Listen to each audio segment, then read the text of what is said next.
너무너무 다급하고 무서우니까 그냥 간신히 몸만 끌고 나와서 신고를 했겠죠. 그럼 그 피해자 상태가 많이 걱정이 되는데 어땠나요? 굉장히 불안한 상태였습니다. 수사도 중요하지만 일단은 치료와 안정이 우선일 것 같아서 그때 성폭력 피해자를 지원하는 해바라기 센터로 인계 조치를 했습니다. 혹시 뭐 DNA나 이런 게 좀 나왔나요? 범행 현장인 안방에서 범인 거로 추정되는 DNA가 나오지는 않았습니다. 범인이 사용했던 범행 시 청테이프하고 케이블 타이 등 이런 거는 이제 수거했고요. 해바라기 센터에 갔던 피해자가 어느 정도 안정이 돼서 신체에 대한 증거를 채취해서 DNA를 의뢰한 상황이었습니다. 청테이프하고 케이블 타이를 범인이 준비를 했다면 강도의 목적만 있었던 것으로 보기는 어렵습니다. 왜냐하면 자신의 DNA가 나올 만한 모든 것들을 다 챙겨갔다라고 한다면 이미 동일 범죄를 여러 차례 저질러 왔거나 또는 저지르고 있는 과정 중에 있다라는 것으로 볼 수 있는 가능성이 높아지죠. 그러니까 이게 한두 번 한 놈이 아닐 거다. 네. 결박을 했다는 것은 그러니까 애초부터 강도도 하지만 강간까지 계획하고 들어갔을 가능성이 크다라는 굉장히 얘기신 높다라고 거네요. 봐야 되겠죠. 다행히 해바라기 센터로 인계된 피해자가 안정을 되찾았다는 소식을 듣고요. 피해자로부터 어렵게 그날의 얘기를 들을 수 있게 됩니다. 자고 있는데 누군가 갑자기 칼을 목에 들이대면서 소리치면 죽인다고 협박을 했다고 합니다. 남자는 모자에 복면까지 쓰고 장갑까지 끼고 있었다고 했고요. 바로 휴대폰부터 빼서 전원을 껐다고 합니다. 그리고 가방에서 청테이프를 꺼내 눈과 입을 막고 양손을 묶었다고 했는데 그 방법이 좀 독특했습니다. 케이블 타이로 엄지는 엄지끼리, 새끼손가락은 새끼손가락끼리 이렇게 따로따로 케이블 타이로 묶었다고 합니다. 아, 그러니까 엄지손가락은 엄지손가락끼리, 새끼손가락은 새끼손가락끼리, 가운데는 결박하지 않고요. 네네. 그래서 우리 근데 보통 대개는 이렇게 그냥 결박을 했을 거라고 하면 이렇게 여기를 맞아요, 그러니까 맞아요. 이렇게 여기 손목을 이렇게 묶게 네. 하거나 했을 것 같은데 맞아요. 여기는 진짜 특이하네요. 이거는 진짜 너무 특이한 것 같은데요.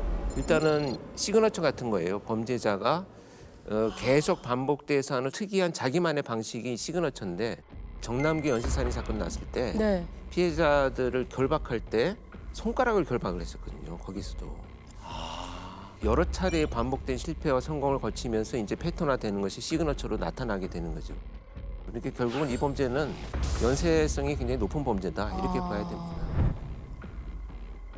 그렇게 해서 이제 피해자를 결박한 뒤에 피해자의 핸드백에서 지갑을 꺼냈는데 현금이 23,000원밖에 없자 그냥 그대로 두고 피해자가 차고 있던 금목걸이를 풀어서 챙겼다고 합니다. 그리고 성폭행하고 도주를 했다고 합니다.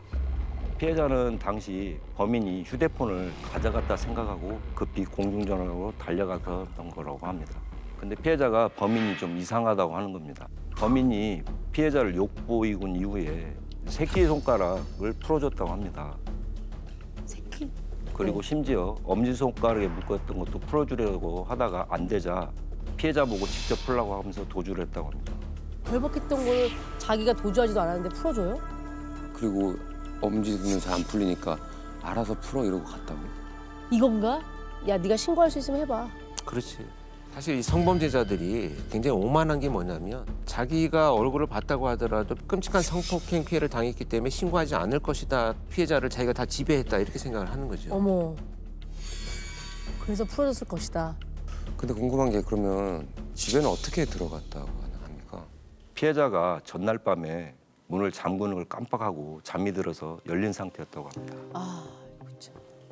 그러니까 다 해봤거나. 다 열어봤거나. 일단은 이제 발생 장소와 지역이 대학가 인근이었기 때문에 혼자 사는 학생들이나 여성들이 많았을 것으로 이제 추측이 되지요. 네. 네네. 그런 지역을 범행 대상으로 선정하는 것은 가능성이 높기 때문에 선정이 됩니다. 지금 이 상황 같은 경우에는 문이 파손되는 적이 없다면 일단 뭐 무작정 문을 막 열어보면서 돌아다니지 않았나. 그러면 범인이 혹시 그 주변에 살고 있었을까요? 저희도 일대에 거주하는 남자들을 전부 용의선상에 두고 강력 5개 팀을 전부 비상소집해서 탐문 수사를 다녔습니다. 근데 특별히 혐의점이 있는 사람은 발견하지 못했습니다. 근데 사실은 범인이 복면까지 했다고 했거든요. 그리고 피해자분도 얼굴을 보지 못했을 텐데 범인은 어떻게 찾죠? 피해자분이 아주 결정적인 것을 기억해냅니다. 범인이 눈을 가리기 전 그 짧은 찰나에 그놈이 입고 있던 옷을 본 겁니다. 가슴 부위에 눈꽃 문양이 새겨진 니트로 된 점퍼를 입고 있었다고 합니다. 눈꽃 문양 새겨진 니트 점퍼. 이게 뭐지?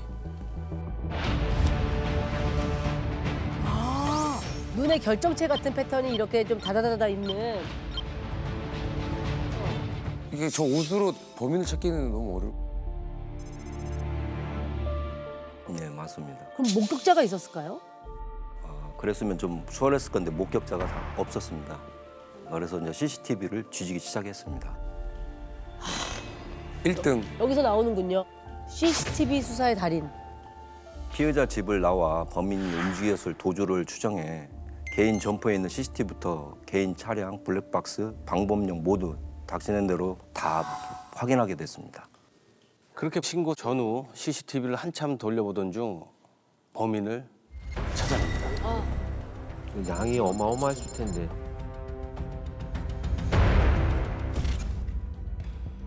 어?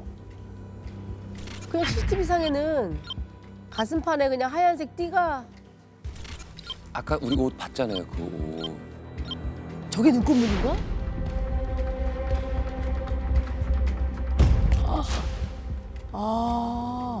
범행을 저지르고 도망가는 사람이라고 느껴지지 않을 정도로 그냥 만약에 모르고 저 화면을 보면 산책하거나 학교 가거나 뭐 그냥 그냥 어딘가에 가는 뭐 네. 사람인 줄 알겠는데 선생님은 어떻게 알아보신 거예요? 저도 처음에 너무 태연히 걸어가서 범인인 거라고 의심 못했습니다. 근데 범행 추정 시간 직후 마침 저 회색 점퍼를 입고 가는 남자가 저 남자분이었습니다. 저 한 명이었구나. 미아리 고개 방향으로 걸어가는데 문제는 여기서 행적이 딱 끊겼습니다. 어머 혹시 저기 아까 미아리고개 이후로 끊긴 거면 그 근처 사는 거 아닐까요?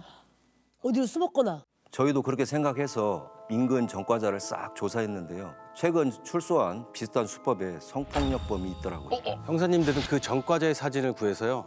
피해자분께 확인을 부탁드렸는데요. 네. 사진을 본 피해자가 범인이 맞는 것 같아요. 눈매가 똑같아요. 이렇게 말을 했다고 합니다. 아, 잠깐만요. 그럼 이렇게 빨리 잡는 건가요? 그럼 그 전과자는 범인이 아니었습니다. 저희가 피해자분께 확인을 받고 바로 최근 사진을 구해가지고 CCTV랑 비교를 했더니 키도 작고 체격이 너무 왜소하더라고요. 그러니까 눈매만 잠깐 보고 그 기억이 정확하지 않을 수 있죠. 그렇죠. 그래서 형사님들은 수사 범위를 넓히게 됩니다. 범행 장소 인근 전철 5개역과 미아리 고개 지나가는 버스 99대의 CCTV를 모두 확보해서 일일이 돌려보게 됐습니다. 아니 99대면 거의 100대인 거잖아요. 그때 버스 타는 게 포착이 됩니다. 그것도 교통카드를 썼더라고요. 교통카드면 이거 어디서 타고 내렸는지 다 기록이 남잖아요. 이렇게 되면 이제 범행 이후에 이동 동선을 파악하는 것은 이제 훨씬 용이해졌고요. 평소 이용 패턴을 분석을 하면 거주지나 아니면 주 생활권이 어딘지를 찾게 되죠. 당시 교통카드 회사에 요청해서 범행 당일 동선을 확인해 보니까 미아리 고개에서 성균관대에 내린 뒤에 해화역에서 지하철을 타고 수혜역에 내렸습니다.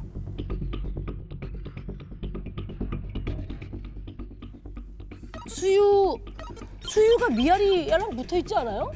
미아리에서 수유를 갈 거였으면 바로 가면 되는데 돌아간 거죠, 지금? 돌아갔네.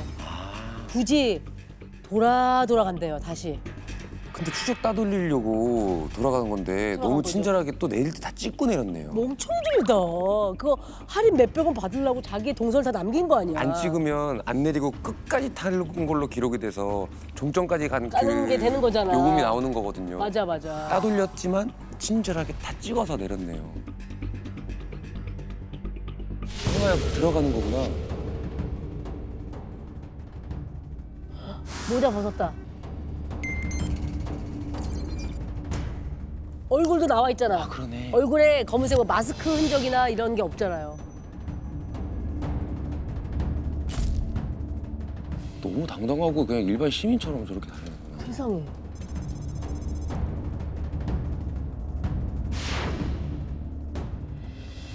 여기는 다시 마스크를 썼어. 나름대로 막 변장을 하고 다니면서 카드를 찍든 말든 자기를 추적하지 못할 거다 이렇게 생각을 한 것 같아요. 그러면 이제 이 이후로는 어디로 갔나요? 수유역에서 마을버스를 타고 쌍용구에서 내린 후에 더 이상 교통카드를 이용한 내역이 확인되지 않았습니다. 근데 저희가 이놈 교통카드를 분석을 쫙 해보니까 평일 새벽 6시에 쌍문교에서 출발해서 저녁 7시에 다시 쌍문교로 돌아가는 패턴을 찾았습니다. 출퇴근을 했네.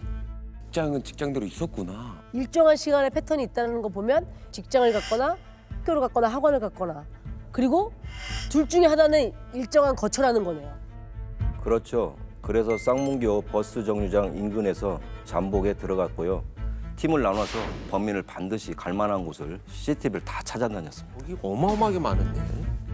버스 정류장 인근 편의점이랑 마트를 뒤졌는데요. 어떤 마트에선가 신용카드로 물건을 구입하는 범인을 다 찾아냈습니다. 진짜 CCTV로요? CCTV로. 네. 지금 여태까지는 처음에 피해자만 대면 조사가 있었고 나머지 다 지금까지 CCTV예요. 와. 그럼 어쨌든 간에 쌍문교 주변에 사는 게 확실히 딱 이제 된 거고. 그렇죠. 그럼 신용카드는 그 우리 등록할 때 주소랑 주소지. 계좌랑 다 하잖아요. 연결해야 되니까 맞아요. 주소 바로 찾으면 되는 거 아닙니까? 바로 되는 건 아니고요. 신용카드는 정보 조회를 하려면 영장을 발부받아서 집행을 해야 되는데 그러면 시간이 너무 오래 걸리잖아요. 보통 영장 하나 발부받는데 얼마나 걸리나요? 회신받고 발부받아서 하는데 한 일주일가량? 근데 사실은 아까 교수님도 얘기했지만 이 연쇄의 가능성이 있다고 네, 하셨으니까 일주일에 충분히 다른 사건을 버리고도 남는 그렇죠. 시간이니까 그게 제일 불안하긴 하네요. 네.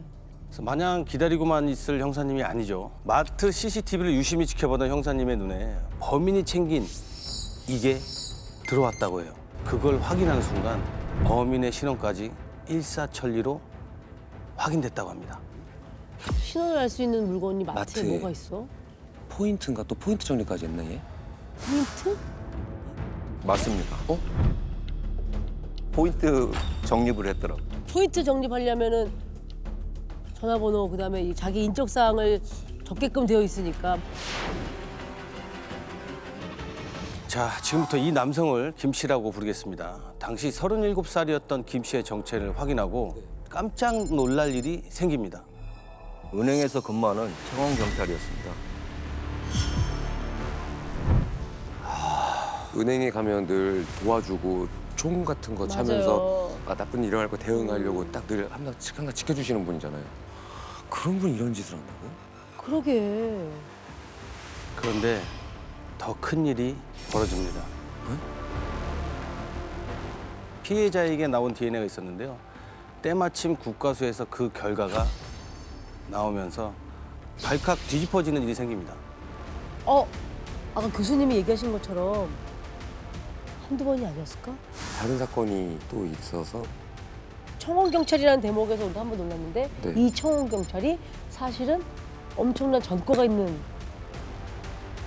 그때 감정 결과를 보자마자 저희도 얼마나 아찔했던지 지금도 그 충격이 생생합니다. 2년 전에 수유동에서 강간 방화 살인 사건이 있었는데 그 범인의 DNA랑 일치했습니다. 강간의 방화? 방화까지 했어요? 그 사건 그 사건 자체를 아세요? 알죠 알죠. 수유동이면 아까 수유 내렸다 그랬잖아요. 자기가 사는 동네에서 그렇게 범죄를 저지르고 뻔뻔하게 그 동네에 아직 살고 있었던 거예요? 방화까지 일으키고 와. 오늘 아침 7시 15분쯤 서울 수유동 연립주택에서 불이 난 뒤 20대 여성이 숨진 채 발견돼 경찰이 수사에 착수했습니다. 경찰은 피해 여성 몸에서 채취한 물질을 분석해 누군가에게 성폭행당한 사실을 확인했습니다. 아이고. DNA 자료를 대조했는데도 용의자가 확인이 안 될 경우 수사는 벽에 부딪힐 가능성이 높습니다. 이렇게 해서 미국으로 빠졌던 사건이었던 그래서 거예요. 미제가 맞아요. 되고 있었던 아직 범인을 잡지 못했던 사건이었던 거네요. 맞아요. 어머. 예. 미제로 수사가 진행이 되고 있었던 사건이고 방금 보셨던 전 뉴스 현장에 저도 나가 있었어요. 저도 현장에 나가 있었는데 이 사건도 발생 시간이 오전에 출근 시간 요 무렵이었습니다. 어머. 그래서 굉장히 이상했어요. 왜냐하면 어머니가 출근을 하면서 딸이 혼자 있는 거를 보고 나갔는데 갑자기 그 시간에 누군가 침입을 했다라는 것이 너무 이상한 사건이어서 네. 거기다 불도 지르고 뭐 성범죄 흔적도 있고 그래서 청테이프로 이제 눈과 입이 가려져 있었고 양손이 케이블 타이로 묶여져 있었던 똑같네. 사건입니다. 피부타입. 똑같네. 그거 아침 여기도 이것도 아침이라고 그렇죠. 했잖아요.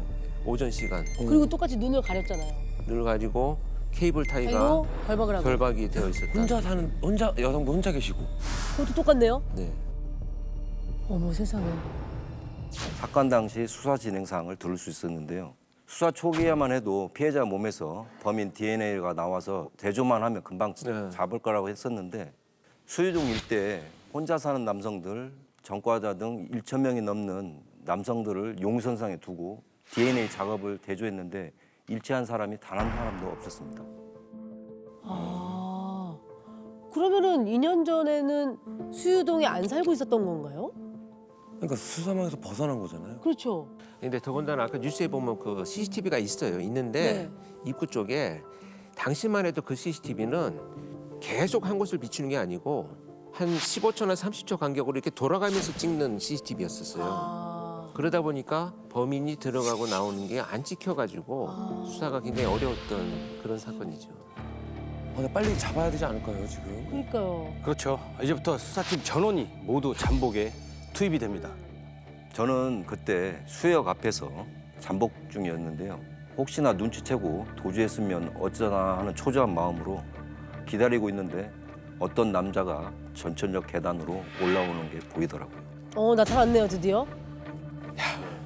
멀찍이 떨어져 있었지만 단박에 알아볼 수 있었습니다. 수백 번 돌려봤던 CCTV 속 범인이 맞더라고요.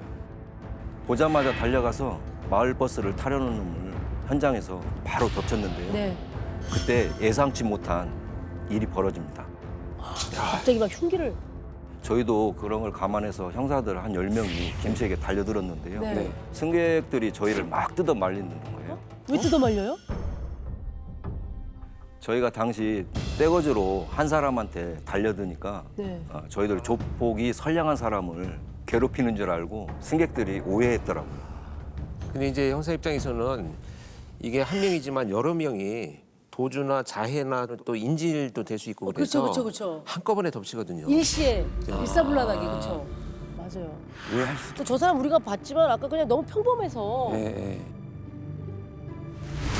그래서 어떻게 됐습니까? 네, 그때 그래서 몇 명은 도망을 못 가게 김 씨를 잡고 있었고 몇 명은 승객들의 오해를 푸는 사이에 제가 김 씨 손목에 잽싸게 수갑을 딱 채우면서 한마디를 네. 했습니다. 너 우리가 왜 왔는지 알지? 2년 전에 수유동 사건이랑 얼마 전 강간 사건 때문에 오셨죠? 라고 하는 겁니다. 다 털어놓네 그냥? 거기 검거가 되자마자 그렇게 얘기를 했다고요? 이게 뭐야? 어떻게 2년 전에 수사망을 빠져나갔을까요? 그때 DNA를 무작정 딸 수가 없어서 네. 혈액형 일치하는 사람들만 DNA를 채취했던 겁니다. 근데 김 씨가 과거에 혈액형을 거짓말로 얘기를 했더라고요. 그러니까 2년 전에 혈액형 물어볼 때 거짓말로 말한 거예요? 아니요. 10대 때 뻑지기 사건으로 수감된 적이 있었는데 그때 자신의 혈액형을 거짓으로 기재한 것 같습니다. 그래서 용의 선상에 제외된 거예요. 검거가 돼서 이제 수감이 되는 과정 가운데 거기서 또 거짓말을 한 거네요. 범인 얘기를 직접 한번 들어보시죠. 이재로 남을 뻔했던 사건의 용의자가 인근 지역에서 또다시 성폭행을 저지르다 꼬리가 잡혔습니다. 아침에 비가 오면 그런 충동이 일어났습니다. 맞아. 이거 이때 이런 얘기 했었어요. 죽고 싶다는 생각은 자주 했습니다. 하얀 놀래도 하는 거를 보고 전화했습니다. 다른 자아 같아요 이거. 어떤 거는 비가 와서 그랬다 그러고 어떤 날 보면 자기가 가위가 눌리는 거 극복한다 그러고. 잠깐만요. 비가 올 때마다 충동을 느꼈기 때문에 2년 사이에 비가 한 번밖에 안 왔을 리가 없잖아요. 아예 아니겠지. 더 있는 거 아니에요? 2년 전에 수혜동 범행을 한 후에 매일 밤 얼굴이 없는 여자가 나타난다고 악몽에 시달렸다고 하더라고요. 그래서 새로운 범행을 저지르면 그 여자가 안 나타날 것 같아서 또 범행을 저질렀다고 합니다. 이거는 이제 약간 이런 것도 있을 거예요. 아마 심신미약이나 이런 거 주장하려고 엉뚱한 소리 계속하면서 아, 이렇게 얘기하면 심신미약이 돼요, 또? 살해한 피해자가 꿈에 나타나서 다른 범죄를 저질렀다는 게 그러니까 덮어씌우기 하겠다는 거잖아요, 그거 지금. 말이 안 되죠. 두 사건 다 비가 올 때 일어난 건 맞나요? 아닙니다. 2년 전 수혜동 사건 때는 비가 왔는데 이번 저희 사건 때는 비가 안 왔습니다. 그런데 그 너무 기괴한 행각이 있었잖아요. 풀어주기도 했단 말이에요. 그때 죽이려고 했는데 신고를 안 할 것 같아서 살려줬다고 합니다. 자기가 완벽하게 정서적으로든 육체적으로든 다 제압했다라고 이제 느꼈다는 거죠. 그래서 2년 동안이나 수사팀에서 자기를 안 찾아온 걸 보면 이것도 안 잡히겠다라고 이제 오만해지기 시작을 한 거죠. 여기서 끝이 아닙니다. 형사님들이 범인의 집에서 찾아낸 물건들을 보시면 아마 기가 찰 겁니다. 한번 보시죠. 칼 보이시죠? 이 칼이 다 집에 있었어요? 13자루의 칼이 있어요? 뭐야? 어머, 시계? 시계가 78개가 말이 돼요? 2년 전 사건이랑 이 사건 피해자들한테서 뺏은 귀금속이랑 신문에 쌓인 칼 13자루 그리고 손목시계 78개가 나왔습니다. 저 칼들은 그러면 범행 때마다 쓴 거라면 뭐 피해자의 흔적이 나오거나 했을까요? 칼에서는 혈흔이 나오지는 않았습니다. 아, 그래요? 수혜동 사건 이후 머리맡에 칼을 두면 악몽에 시달리지 않을 것 같아서 하나씩 종류별로 모아놨다고 합니다. 어머, 손목시계는 혹시 청원경찰 이전에 재개발 지구 현장에서 빈집을 관리하는 일을 한 적이 있었는데 그때 빈집을 돌면서 주웠다고 합니다. 팔아서 용돈 하는데 쓰려고 했는데 거의 돈이 안 되는 것들이었습니다. 그래서 저희가 근무했던 지역도 확인하고 여러 방면으로 조사를 해봤는데 여죄는 없는 거로 확인이 됐습니다. 네, 재판 결과는 혹시 어떻게 나왔나요? 여기 살인 및 방화, 강도, 강간으로 무기징역을 선고받았습니다. 아, 자기는 그 꿈에 무서운 것만 나타나도 그렇게 치를 떨면서. 그러니까 남한테는 비 오는 날이면 뭐 충동 생긴다 그런 것도 다 거짓말이에요. 거짓말이잖아. 말이 안 되고. 너무 이해가 안 되네요. 그 CCTV 수사라는 게 진짜 보통 힘든 게 아니니까. 네. 지나가는데 불과 한 2, 3초면 그냥 지나가요. 네. 그래서 CCTV에서 사라져 버리거든요. 네. 근데 그걸 추적한다라고 하는 것은 진짜 뭐 집념이 아니면 던져버리고 싶은 불가능한 만큼 거죠. 네. 진짜 수혜동 사건 피해자 어머니께서 딸이 죽은 뒤로 웅크리고 자는 딸이 매일 밤 꿈에 나왔다고 하더라고요. 근데 범인 검거하기 전날 처음으로 딸이 두 다리를 쭉 펴고 잤다고 하면서 형사님 덕분에 죽은 딸을 하니 풀렸다고 감사하다고 해주신 얘기가 지금도 잊혀지지 않고 있습니다. 즐겨봐 이 채널.